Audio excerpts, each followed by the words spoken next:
Welcome back, beautiful people. This is Second Legacy. I'm Braden. This guy right next to me, that's Tim. And thank you so much for stopping by today.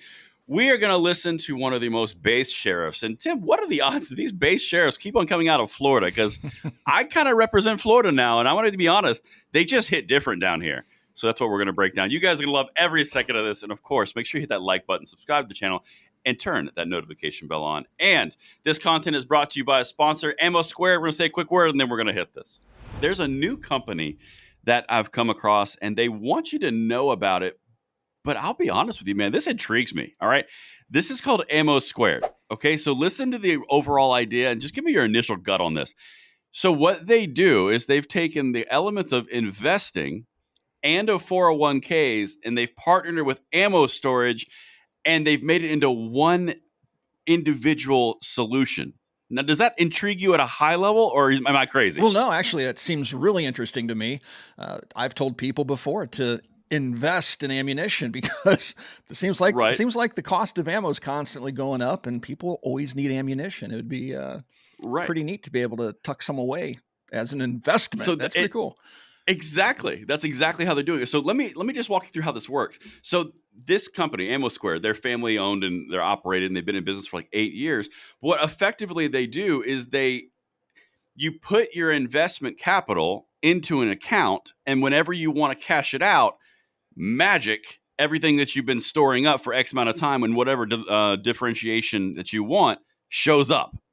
So instead of being at the mercy of the fluctuating market prices and the lack of availability, you've been doing it over time, and then you get what you need, but you're taking advantage of time and not the variable fluctuations in the market and availability.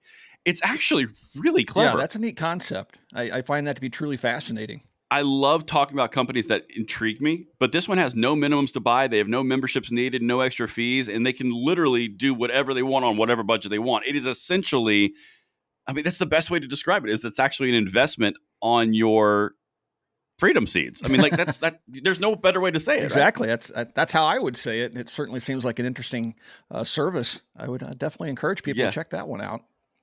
Yeah, check it out. I mean, it's called Ammo Square, but we just ran across it. They threw it our way, and I was genuinely intrigued. So I hope you guys enjoy looking at that. All right, Tim. Like I said in the intro, Florida just hits different. We get sunburns, we have alligators, and we have sheriffs that take no ish. And you ban bump stocks, but we won't go into that. Hey! What? You are kind of raining upon my parade. I was like out here in the beautiful sunlight, and you got to come down here, and you got to poke my alligator. Like, what's that about, guy? Well, it's state rivalry thing. I'll let it go. Okay. I'll allow it. Okay. I'll allow it. Well, so one of my favorite things that we do is we talk about things that really matter around constitutional rights on this channel a lot, particularly around the Second Amendment. Sometimes we dabble and we venture into different areas, but this one's firmly in the 2A. And, you know, Tim, this thing about sheriffs, we've said it a few times, that's one of the most important positions that people can vote for because it does so much for them. Yeah. And you get stuff like this. Right. But anyway, so like overall thoughts on sheriff, you go. No, yeah. So many times people focus strictly on federal elections, right? They only concern themselves with the president, and there's other groups that will concern themselves with who they vote for president, and they'll think about their Congress critters as well. But typically the average voting American, that's kind of where their interests stop. They don't realize the importance of local elections. And specifically in this case, sheriff. The sheriff is an elected position. So if I had a choice between an appointed police chief and an elected sheriff, I'm always going to side with the sheriff, right? Because I have a voice. Right. I have some say in who that person is versus a political appointee. And so you have to elect constitutionally minded sheriffs, because when it comes down to the most powerful person in your county, it is your sheriff. And that sheriff can protect you from federal action, from other police agencies within the state, because within that county, they are the end all be all in terms of power and authority when it comes to law enforcement. So I'm very much an advocate for supporting your sheriff, getting to know who your sheriff's candidates are, and voting for constitutionally minded sheriffs. So. Oh, no, absolutely. Yeah. That's very well said. I mean, they can, just on high level, they can prevent the feds from coming into their county. They constitutionally can do that. They can give you the forms required for anything NFA related, as long as you're on the up and up, not like someone else we know. And really set the tone and tenor for the entire environment in which you live. Like, this is a big one. Yeah. It really boils down to representation versus bureaucracy. Mm-hmm. Police chiefs are accounted bureaucrats who are sucking up to a mayor, and sheriffs are accountable to the people and kind of say, screw you to everybody else, which is, it's the way our system is designed. Right. Right. And if the sheriff says something that upsets the politician can't fire said sheriff, but they can't, correct. They can't appointees. They're insulated.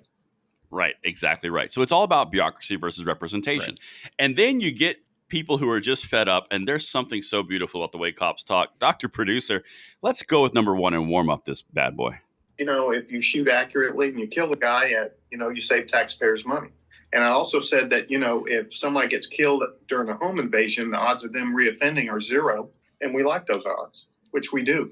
And in Santa Rosa County, we have a very high percentage of the population that have weapons. And I promote the use of them if you're in your house and somebody kicks your door in, because they're not coming in to give you a hug or to give you cookies. They're coming in to commit felonies. That's why they kick in the door and come in your house. Well, I want to move to his county. Any questions?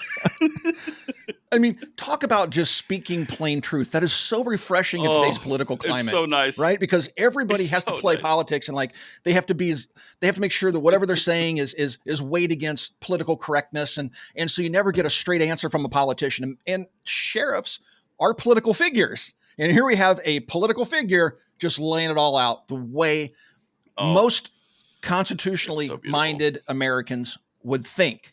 But you would never hear in modern times from an elected official, except we're hearing it right now. And because it's the truth. Yep.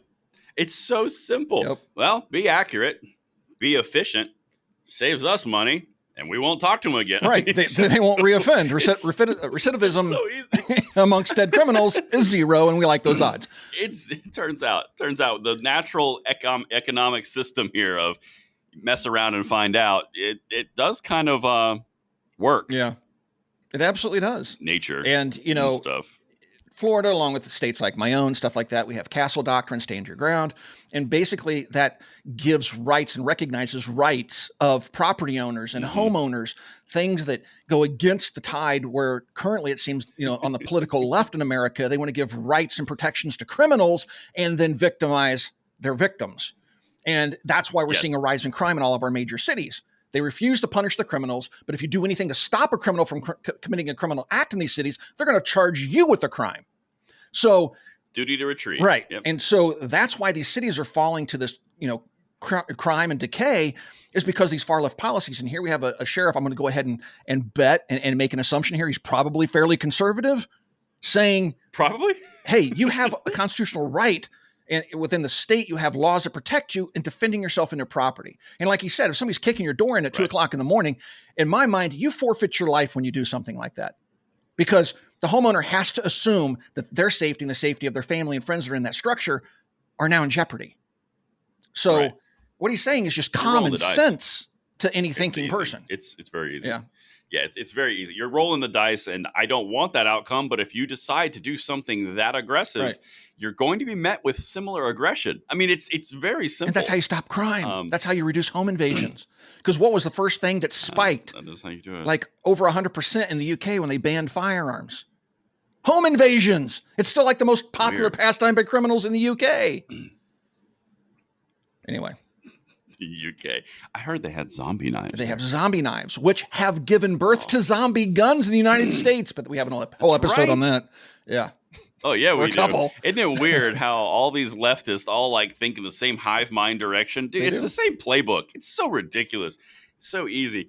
But, the one thing I want to say before we go into the second clip here, because he just doubles down on everything that he just said and then adds some of what you just said.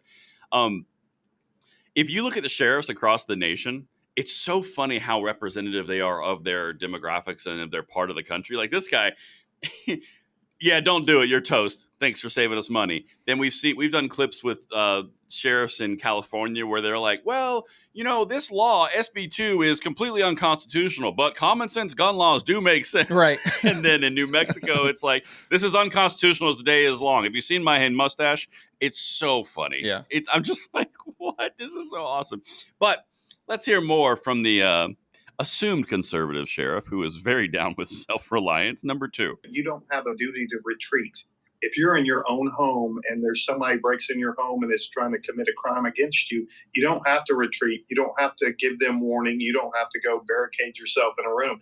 You can shoot and kill them. And in the state of Florida, that's perfectly legal. And in these other states where they don't have that, people are afraid to own guns and they're afraid to protect themselves.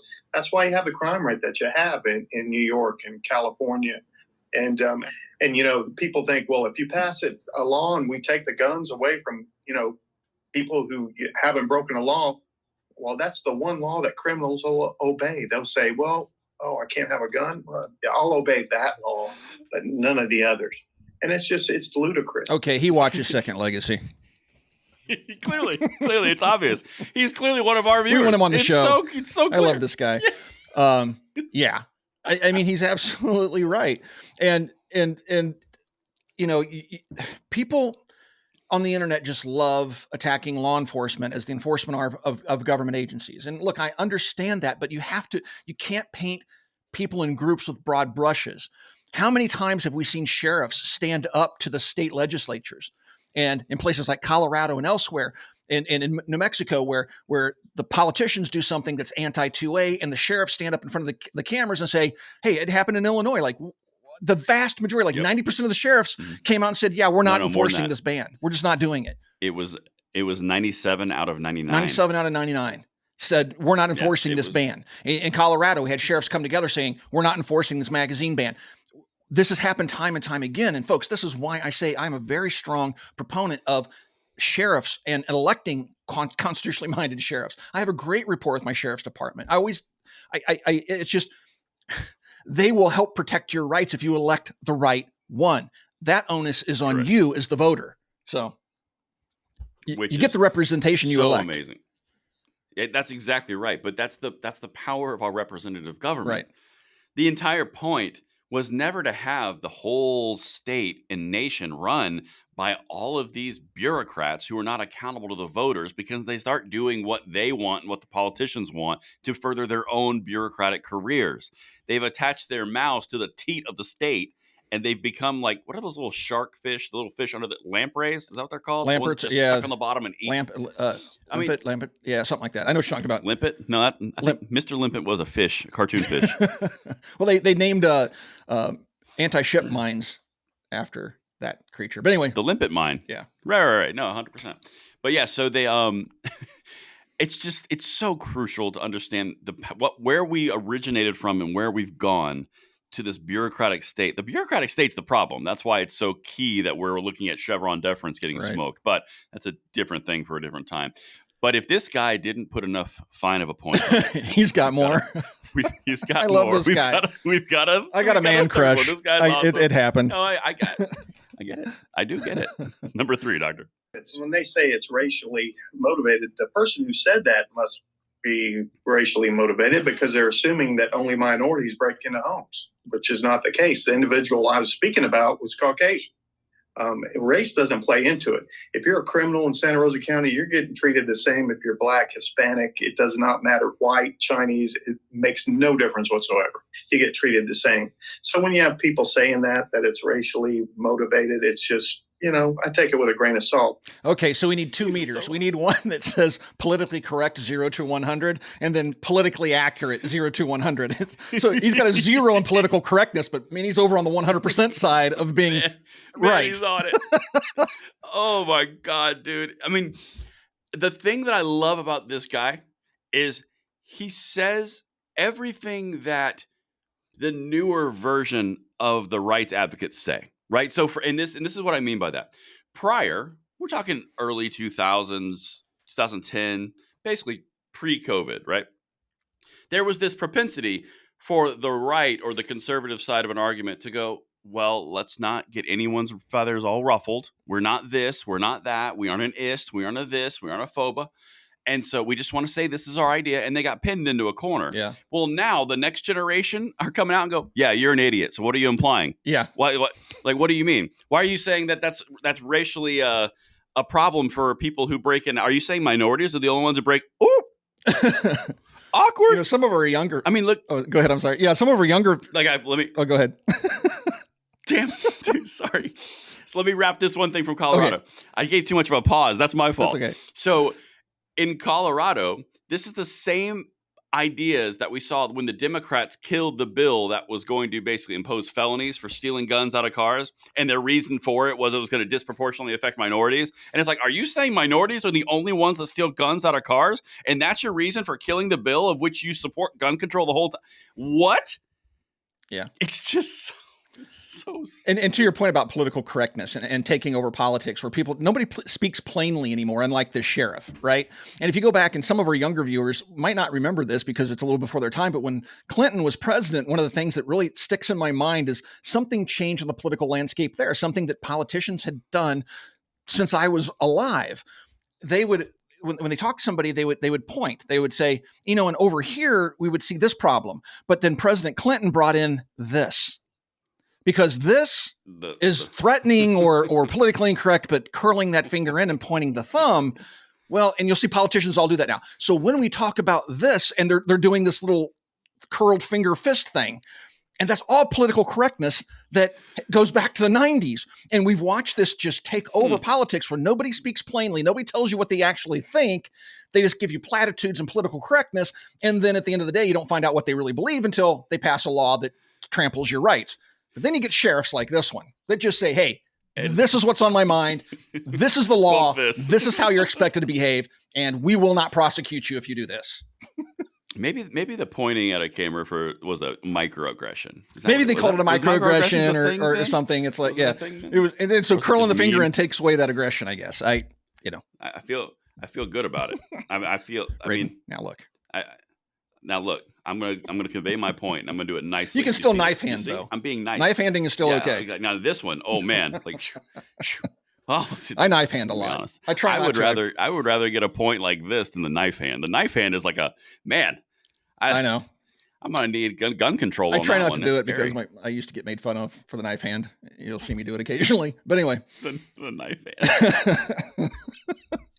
Anyway, all right. Huzzah! Karate chop. That's probably not politically correct in today's world. God. But I grew up watching Speedy Gonzales, so I'm Gen X, folks. You have to give me some leeway here. Let's wrap this before you get me banned. Okay, are we done? I'm on a roll over here. All right, folks. We're done. What other political correctness have you seen in your lifetime emerge? Comment down below. Thank you for watching Second Legacy, and we'll talk to you guys soon.